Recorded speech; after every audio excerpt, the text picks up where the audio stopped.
এই জীবন কিভাবে বদলানো সম্ভব? কিছু মানুষ বলেন যে নিরন্তর কাজ করলে, পুরুষার্থ পালন করলে এই জীবন বদলে ফেলা সম্ভব। আজ আমি আপনাকে বোঝাবো যে এক মুহূর্ত, সময় আর সিদ্ধান্ত কতটা গুরুত্বপূর্ণ হয়। এক মুহূর্তই যথেষ্ট। একটা মুহূর্ত এত শক্তিশালী হতে পারে যে তা আপনার সমগ্র জীবন পাল্টে দিতে পারে। এমন এক সময় ছিল শ্রীরামের কাছে, যখন ওনাকে সিদ্ধান্ত নিতে হয় যে উনি নিজের পিতার আদেশ পালন করতে বনবাসে যাবেন নাকি যাবেন না। উনি সেই আদেশ পালন করেছিলেন। তারপর সময় অনুসারে উপযুক্ত সিদ্ধান্ত নিলেন।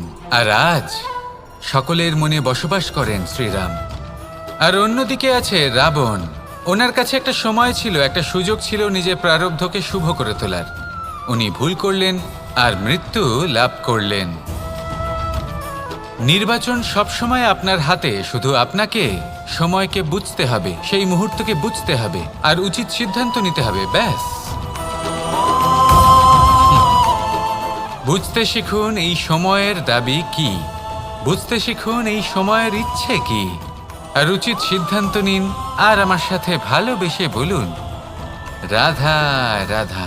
জ্ঞান এবং অহংকার, এই দুইয়ের মধ্যে সম্পর্ক কোথায়? সম্পর্ক ঠিক সেরকম যেরকম হাত এবং কাকনের, যেমন চোখ এবং দৃষ্টির সম্পর্ক।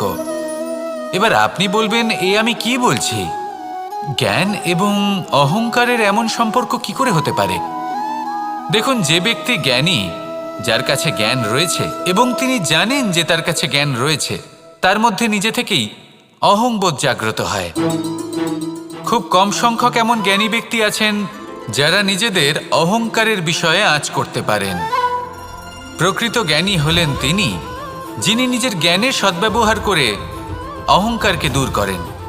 উচিত সময়ে বুঝে যান, নিজের অন্তর যাচাই করে এই বিষয়টা দেখেন যে তার অন্তরে অহংবোধ জাগ্রত হচ্ছে এবং নিজেকে সেখানেই থামিয়ে দেন, যাতে অহংকারের পথে তিনি অগ্রসর না হয়ে যান। এই অহংকার কখন উচিত, কখন অনুচিত, কখন প্রয়োগ করা উচিত, উচিত নয়, কখন বাধা দেওয়া উচিত, এটা শেখা অত্যন্ত প্রয়োজনীয়। আর যদি এটা আপনি শিখতে পারেন, তাহলে আপনি একজন জ্ঞানীও হয়ে উঠবেন এবং সুখীও থাকবেন। তাই মনে রাখবেন, এই জ্ঞান নিয়ে কখনোই অহংকার করবেন না, বরং সবসময় নিজের অহংবোধের বিষয়ে প্রকৃত ধারণা রাখবেন। আসুন আমার সাথে ভালোবেসে বলুন, রাধা রাধা। আমাদের জীবনে 7 ধরনের সুখ আছে, আর সেগুলো লাভ করার জন্য আমরা অত্যন্ত প্রচেষ্টা করি। কিন্তু কোনো প্রচেষ্টা করার পূর্বে তা কিভাবে করব সেটা বোঝা খুব প্রয়োজন, আর সেখানেই আমরা ভুল করে থাকি। যে কাজটা আমাদের পরে করা উচিত, সেটাই আমরা আগে করে বসি। আপনাকে স্পষ্ট করে বোঝাই, প্রত্যেক সুখের সাথে 2টি ক্রিয়া জড়িত থাকে। এবার যখন আমরা ধনের কথা বলি, তখনও 2টি ক্রিয়া জুড়ে থাকে। প্রথম ক্রিয়া হলো ধন অর্জন করা, দ্বিতীয় ক্রিয়া হলো ধনের ব্যবহার করা। আর জীবনে ধনের ব্যবহার করার পূর্বে ধন কিভাবে অর্জন করতে হয় তা শেখা অত্যন্ত প্রয়োজনীয়। আমরা মন্দিরে যাই, ভগবানের আরাধনা করি, তার জন্য পুজো করি, ওনাকে প্রসন্ন করতে চাই, কিন্তু তার আগে ভগবানের ওপর আস্থা রাখা প্রয়োজনীয়। যদি আপনার অটল বিশ্বাস থাকে, তবেই আপনি প্রকৃত ভক্ত হয়ে উঠতে পারবেন। এবার যদি আপনি বক্তা হয়ে থাকেন, শ্রেষ্ঠ বক্তা হতে চান, এই সংসারের সামনে নিজের বক্তব্য রাখতে চান, তাহলে কথা বলার পূর্বে কথা শুনতে শিখুন। তবেই আপনি একজন শ্রেষ্ঠ বক্তা হয়ে উঠতে পারবেন। জীবনে সম্পর্ক স্থাপন করার আগে সম্পর্ক বজায় রাখতে শিখুন, তবেই আপনি একজন প্রকৃত সাথী হয়ে উঠবেন। জীবনে পরাজয় মানার পূর্বে বিজয়ী হওয়ার চেষ্টা কিভাবে করতে হয় সেটা শিখুন, তবেই আপনি একজন নিপুণ ব্যক্তি হয়ে উঠবেন। অন্তিম এবং সবথেকে গুরুত্বপূর্ণ কথা, জীবনে ভালোবাসা লাভ করার পূর্বে ভালোবাসা প্রদান করতে শিখুন, তবেই আপনি একজন প্রকৃত প্রেমী হয়ে উঠবেন। আসুন আমার সাথে ভালোবেসে বলুন, রাধা রাধা। এই সংসারের সবথেকে বড় যুদ্ধ কোনটা? দেব অসুরের যুদ্ধ, যা অনেক বছর ধরে চলেছিল, নাকি রাম রাবণের যুদ্ধ, নাকি মহাভারত? না, সংসারের সব থেকে বড় যুদ্ধ হলো সেইটা যা নিজের সাথে লড়া হয়, নিজের মনের সাথে লড়া হয়, নিজের অন্তরের সাথে লড়া হয়। এটাই সব থেকে বড় যুদ্ধ। এবার নিজেই দেখুন আপনার সব থেকে বড় শত্রুকে। আপনার স্বার্থ, আপনার কামনাগুলি, আপনার অহংকারগুলি, যা আপনাকেই নষ্ট করে দেয়। যদি এদের ওপর আপনি বিজয় লাভ করতে পারেন, তাহলে ধরে নিন এই সংসারে সবার উপরে আপনি বিজয় লাভ করতে পারবেন। এই সংসারে কেউ আপনাকে পরাজিত করতে পারবে না। কিন্তু তার জন্য প্রয়োজন অনুভূতির। অনুভূতি ভালোবাসার, অনুভূতি অনুপ্রেরণার। যে ব্যক্তি ভালোবাসতে পারেন এবং প্রেরণা দিতে পারেন, তিনি চিরকাল জয়লাভ করতে পারেন।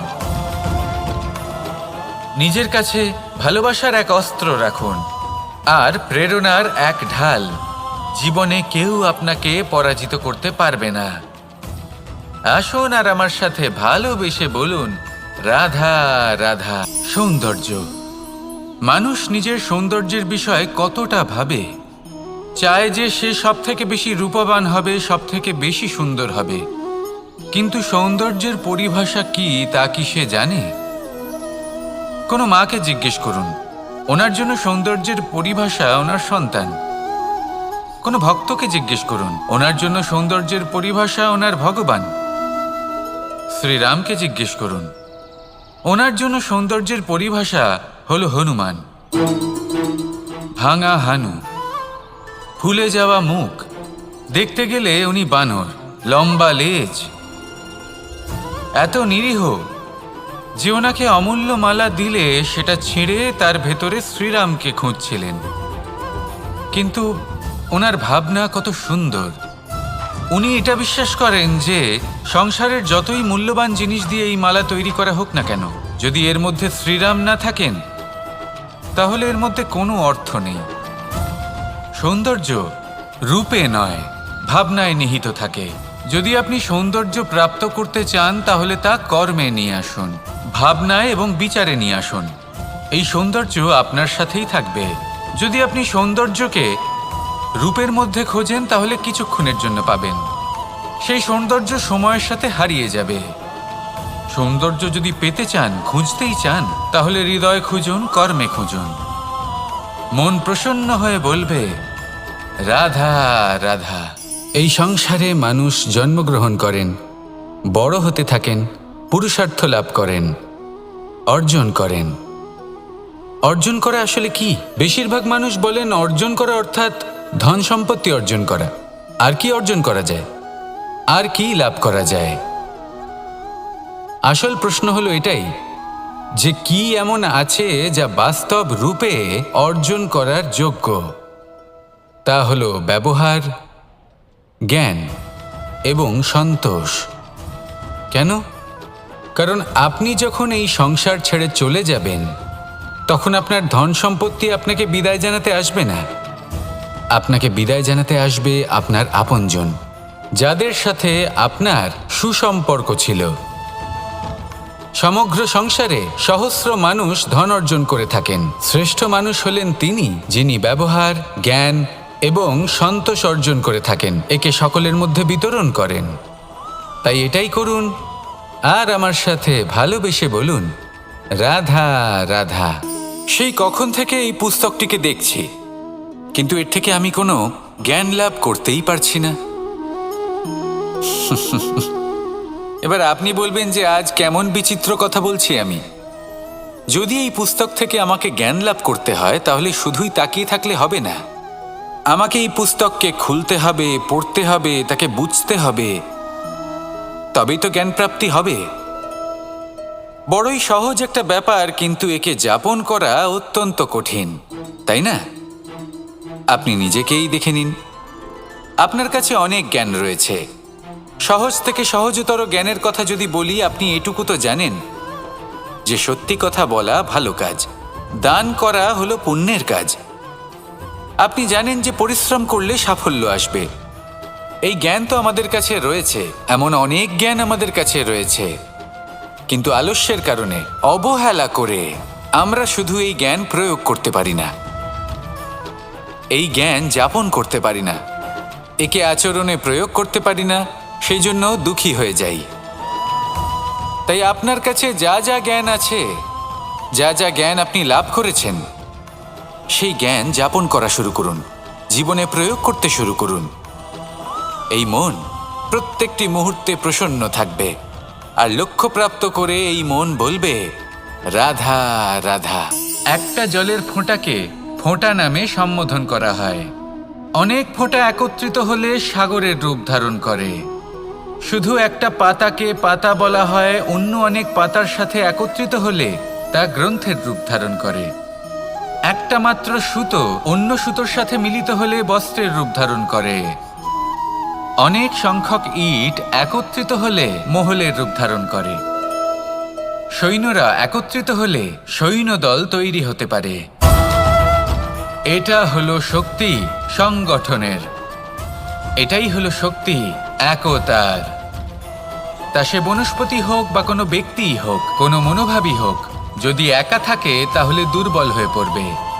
যদি সংগঠিত থাকে তাহলে শক্তিও বাড়বে আর আপনাকে সামনে এগিয়েও নিয়ে যাবে। তাই এই একতায় বিশ্বাস রাখুন আর আমার সাথে ভালোবেসে বলুন, রাধা রাধা। এমন কিছু রয়েছে মানুষের মনে, তাদের জীবনে এমন এক আবেগ যা সর্বজন বিদিত, যা সবাই জানেন যে উপস্থিত আছে, সেটাকে আমরা সমস্যা বলে থাকি। এমনিতে আমরা সকলেই জানি যে এমন কোনো গৃহ নেই যেখানে মৃত্যুর ছায়া পড়েনি, এমন কোনো বৃক্ষ নেই যার দ্বারা ওষুধ তৈরি সম্ভব নয়, এমন কোনো অন্ন নেই যা সময়ের সাথে বিষ বা অমৃতে পরিণত হতে পারে। এবার এই সমস্যাগুলি কোনো ব্যক্তির জন্য সমস্যা হতে পারে, কিন্তু নিজে থেকে এরা কোনো সমস্যাই নয়। এরা আসে আমাদের সাহায্য করতে, আমাদের কিছু শেখাতে।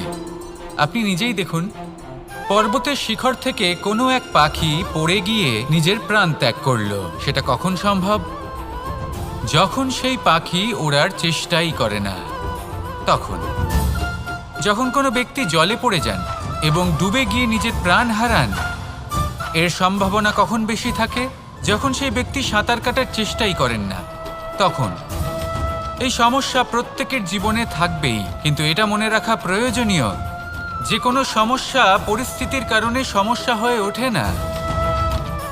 এই পরিস্থিতি যখন আমাদের সামনে আসে, আমাদের তা কঠিন মনে হয়, আমরা নতমস্তক হয়ে পড়ি, ভয়ভীত হয়ে পড়ি, তার সম্মুখীন হতে পারি না।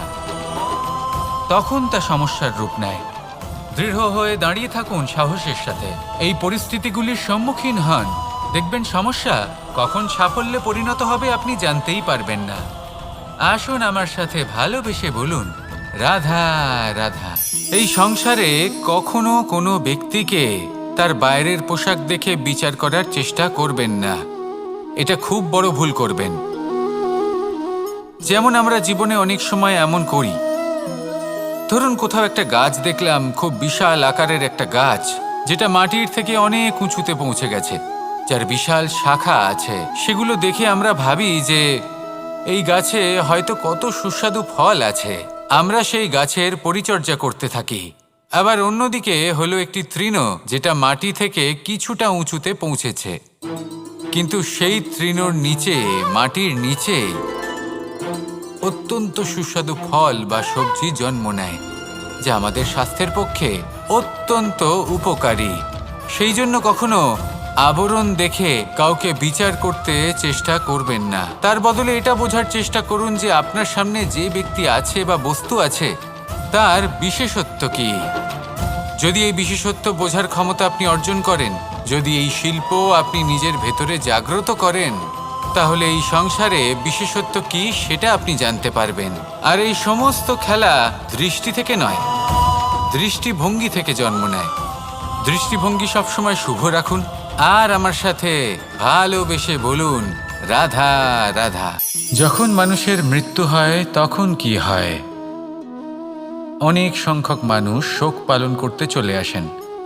যে ব্যক্তি মৃত্যু লাভ করেছেন তার অনেক বস্তু থাকে যেগুলো তার প্রিয়, যেগুলো তিনি ব্যবহার করেছেন, তার শয্যা, তার বস্ত্র, তার আভূষণ, সব কিছু তার থেকে বিচ্ছিন্ন করা হয়। এবং খালি হাতে তাকে শ্মশানের উদ্দেশ্যে রওনা করা হয়। আমি আপনাকে এই প্রশ্ন করতে চাই, আপনি এই সংসারে কি অর্জন করেছেন? ধন, সম্পত্তি, বস্ত্র, আভূষণ, এই সব কিছু যে আপনি অর্জন করেছেন, আপনার মৃত্যুর পরে তা আপনার থেকে দূর হয়ে যাবে। এর উত্তর হলো একটাই, আপনার কর্ম। শুধু সেটাই আছে যা একান্ত আপনার, আর শুধু সেটাই এই সংসার থেকে চলে যাওয়ার পরেও সংসারেই জীবিত থাকবে। যদি আপনি দুষ্কর্ম করেন, তাহলে এই সংসার আপনাকে একটি অনুচিত উদাহরণ হিসেবে মনে রাখবে যে এই ব্যক্তি খুব পাপী ছিল, অনুচিত কর্ম করতেন। যে পথে তিনি চলেছেন সেই পথে কারোর চলা উচিত নয়।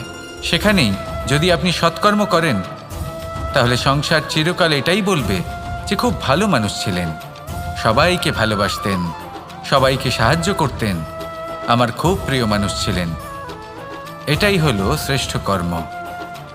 সেই জন্য জীবনে শুধুমাত্র ধন, সম্পত্তি, আভূষণ এই সব অর্জন করতে গিয়ে নিজের মনোনিবেশ করবেন না। শ্রেষ্ঠ কর্ম করুন। সংসার থেকে চলে যাওয়ার পরেও এই কর্মই এই সংসারে আপনাকে জীবিত রাখবে। আসুন আমার সাথে ভালোবেসে বলুন, রাধা রাধা। আমরা সবাই সূর্যকে সম্মান করি, ওনাকে শ্রদ্ধা করি, ওনাকে পুজো করি। এই সূর্য আমাদের শক্তি প্রদান করেন, প্রকাশ প্রদান করেন। কখনো কখনো উষ্ণতা এতটাই বাড়িয়ে তোলেন, এতটাই তপ্ত করে তোলেন, আমাদের একথা মনে হয় যে আমাদের এই শরীর জ্বলে যাচ্ছে। তখনও আমরা বিরোধিতা করি না, তাকে কটু কথা শোনাই না, আমরা সসম্মানে তা গ্রহণ করি। কেন কেন করি? কারণ আমরা জানি যে সন্ধেবেলা যখন সূর্যাস্ত হবে, তখন শুধুমাত্র অন্ধকার বাকি থাকবে। ঠিক কিছুটা এরকমই হয় আমাদের মাতা পিতাও, যিনি আমাদের জন্ম দেন, আমাদের ভরণ পোষণ করেন, আমাদের বড় করেন, আমাদের প্রেম প্রদান করেন। কখনো কখনো তাদের মুখ থেকে কটু কথা নিঃসৃত হয়, আমাদের দুঃখ হয়, কিন্তু তখন আমাদের এটা বোঝা উচিত এগুলি নিঃসৃত হচ্ছে আমাদেরই মঙ্গলের জন্য। যেমন সূর্যদেব, উনিও উত্তাপ দিয়ে থাকেন আমাদেরই মঙ্গলের জন্য, যাতে ফসল পাকতে পারে, যাতে জল বাষ্প হয়ে মেঘ হতে পারে, বৃষ্টি হতে পারে, আর এই সংসারে নিরন্তর জলের প্রবাহ থাকে। আমাদের মাতা পিতা, তাদের কঠোর আচরণ, তাদের কঠোর অনুশাসনের পেছনে লুকিয়ে থাকে ওনাদের ভালোবাসা। আমাদের তা বুঝতে হবে, সসম্মানে ওনাদের গ্রহণ করতে হবে। কারণ ঠিক সূর্যাস্তের পরে যেমন চতুর্দিক অন্ধকারচ্ছন্ন হয়ে যায়, তেমনি আমাদের জীবন থেকে যখন আমাদের মাতা পিতা চলে যায়, তখন আমাদের জীবনেও শুধু এবং শুধুমাত্র অন্ধকারই ছেয়ে থাকে। সেই জন্য নিজের মাতা পিতাকে সম্মান করুন, ওনাদের ভালোবাসা প্রদান করুন। এই মন আর এই জীবন প্রসন্ন হয়ে বলবে, রাধা রাধা। পরিস্থিতি কখনো এটা ভালো থাকে, আবার কখনো মন্দ হয়ে যায়। কখনো এই পরিস্থিতি আমাদের পক্ষে থাকে, আর কখনো এই পরিস্থিতি অনুযায়ী আমাদের চলতে হয়। কোনো বিকল্প থাকে না। কিন্তু যখনই এই পরিস্থিতি খারাপ হয়ে যায়, তখন কি করা উচিত সেই প্রশ্ন মনে জেগে ওঠে। পরিস্থিতি যখন প্রতিকূল হয়, তখন আমরা কিছু হারালে তা হারিয়ে ফেলি, ঠিক আছে, কিন্তু যা বাকি আছে সেটা আমরা আগলে রাখতে পারি। পরিস্থিতিকে সামলে রাখার চেষ্টা আমরা অবশ্যই করতে পারি, শুধু সেটুকুই আমাদের হাতে রয়েছে। কিন্তু এর থেকেও বড় সমস্যা আছে, অহংকার। কখন প্রবেশ করে আমরা জানতেও পারি না। এই অহংকার আপনাকে বুঝতেও দেবে না যে আপনি সত্যি কিছু হারিয়েছেন। আপনার কিছুই যাবে আসবে না। দেখতে গেলে আকাশের সূর্য নিজের প্রকাশ হারিয়ে ফেলে যখন অন্ধকার ঘনিয়ে আসে। তাহলে আমরা কে হই? ওনার সামনে তো কিছুই নই। এই অহংকার আমাদের দমন করতেই হবে। এটা বিশ্বাস করতে হবে যে এই সমগ্র সৃষ্টিতে আমরা শুধুমাত্র একটা কণা, তার থেকে বেশি আর কিছুই নয়। বিশ্বাস করতে হবে যে আমরা ততটাও বড় নই যে কখনোই কিছুই হারাবো না। এবার যেদিন এই জ্ঞান আপনি আত্মস্থ করে নিজের আচরণ পাল্টাবেন, মনে রাখবেন সেই দিনই অহংকারকে দমন করতে আপনি পথে অগ্রসর হয়ে পড়েছেন। এই অহংকারকে দমন করুন আর আমার সাথে ভালোবেসে বলুন, রাধা রাধা। আমি দ্বারকাধীশ এবং আমার সভাতে বিভিন্ন সময় বিভিন্ন ধরনের মানুষ আসেন, নিজেদের দাবি নিয়ে, নিজেদের ইচ্ছে নিয়ে। কখনো কেউ ভোজন চান, আবার কখনো কেউ ওষুধ, কখনো কেউ বস্তু চান, কেউ আবার চান বস্ত্র। কারোর জ্ঞান চাই, কারোর ধন চাই, আবার কারোর বাসস্থান। অনেক সময় আমি এই অনুরোধ, এই ইচ্ছে পূর্ণ করি না।